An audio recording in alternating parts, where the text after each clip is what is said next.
the founder of the Opus Dei needed to be canonized. Now, when you talk about the founder of the Opus Dei, you talk about the founder of a group, which I do not want to go into detail to. I just mentioned a few things that has to be counted among the most powerful groups in church history. In church history, not world history, but church history.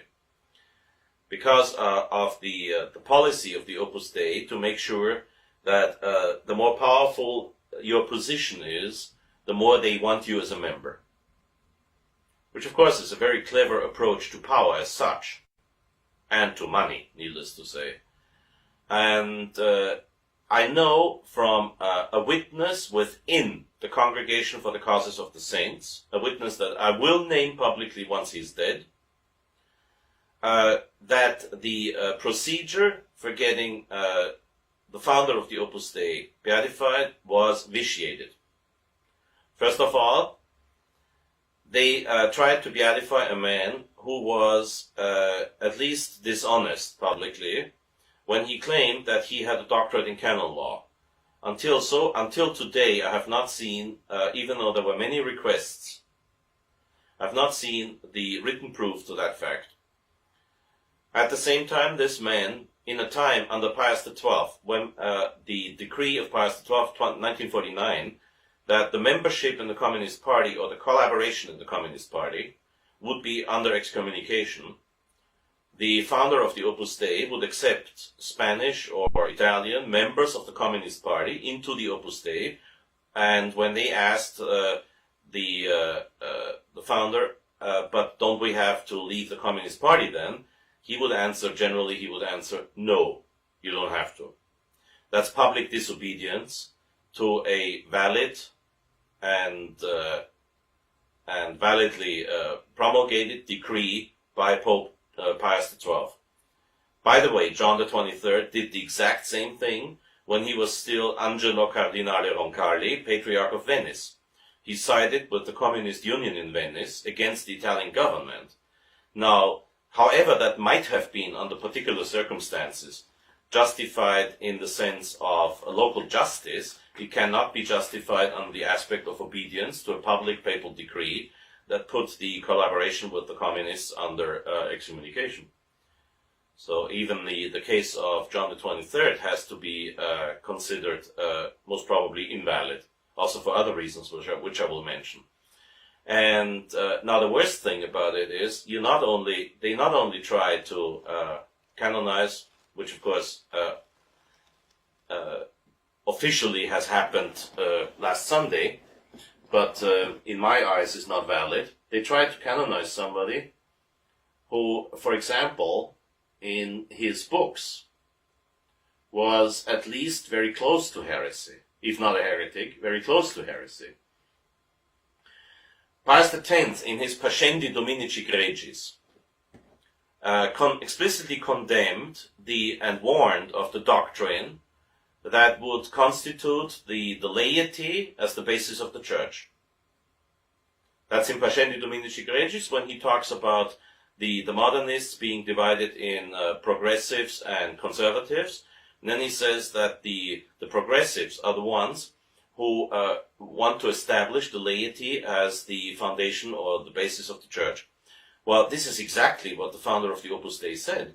And here's another thing you have to see.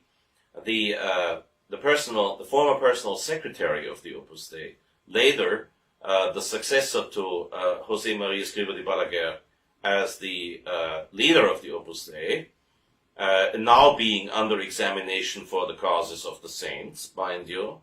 That's how fast it goes with the Opus Dei.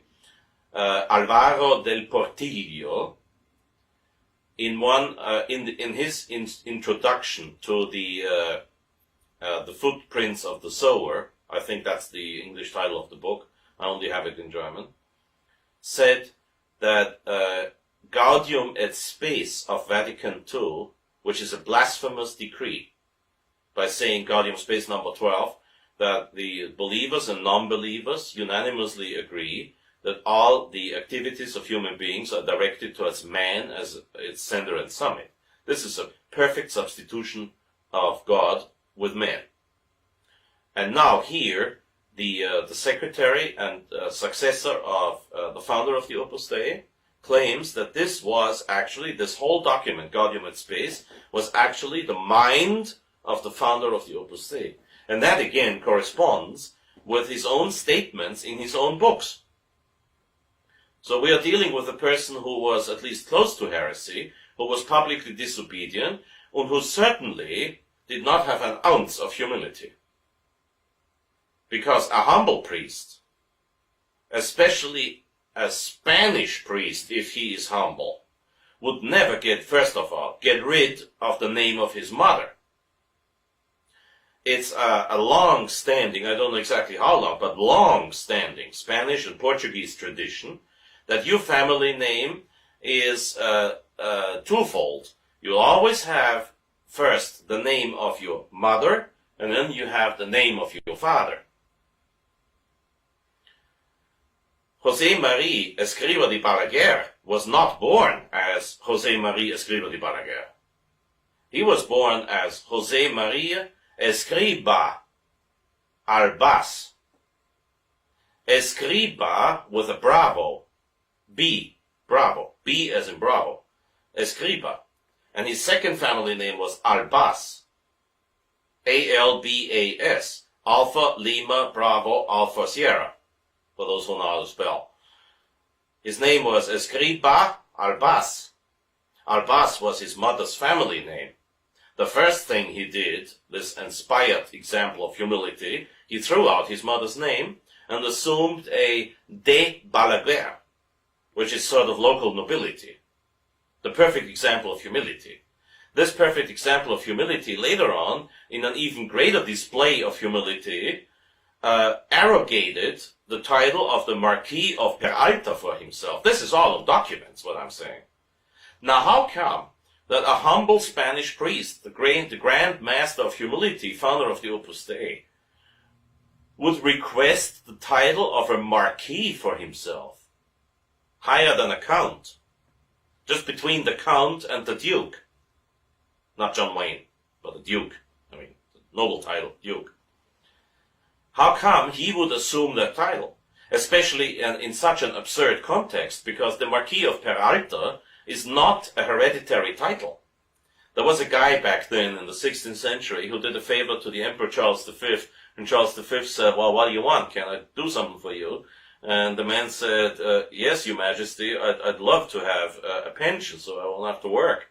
So Emperor Charles V made him the Marquis de Peralta ad personam, personally, like the English sir.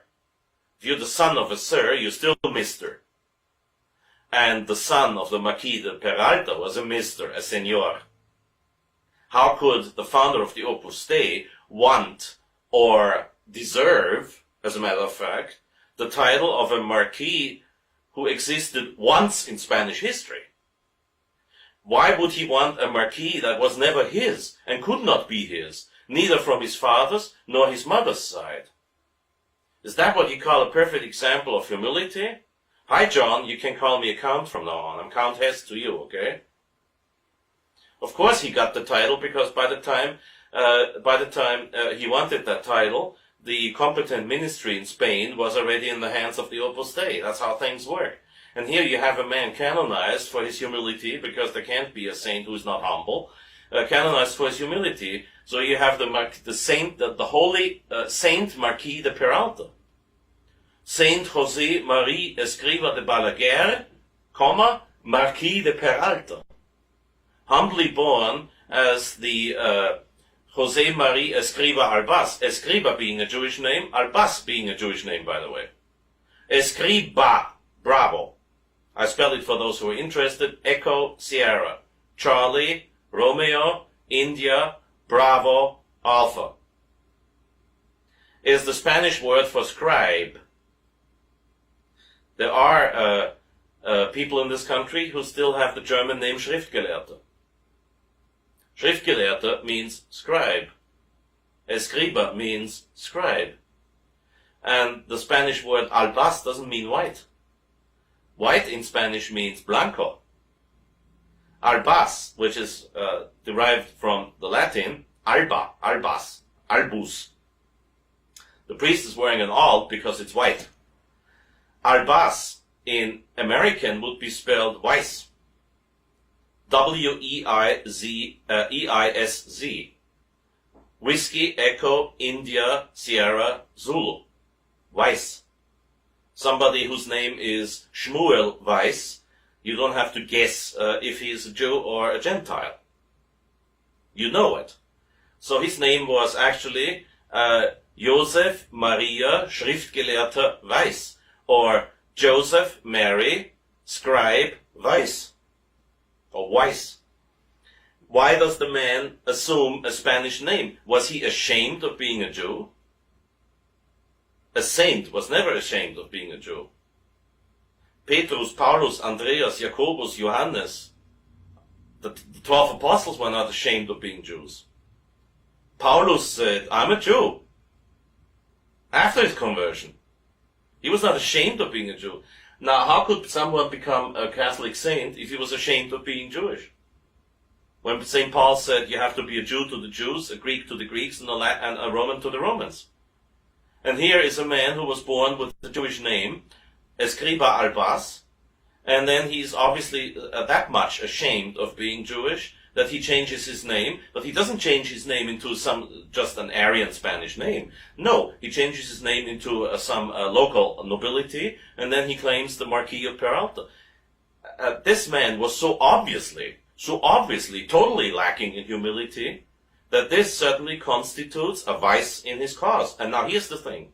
I have evidence that testimony against the man was not admitted in Rome.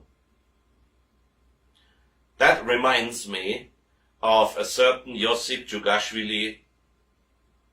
Remember? Josip Vissarionovich Djugashvili? Oh, he was more famous under the name Stalin. No testimony admitted against him. Josip Vissarionovich Djugashvili would not have admitted any testimony against him. Any witness against him would be eliminated. So therefore, we have a vitiated cause.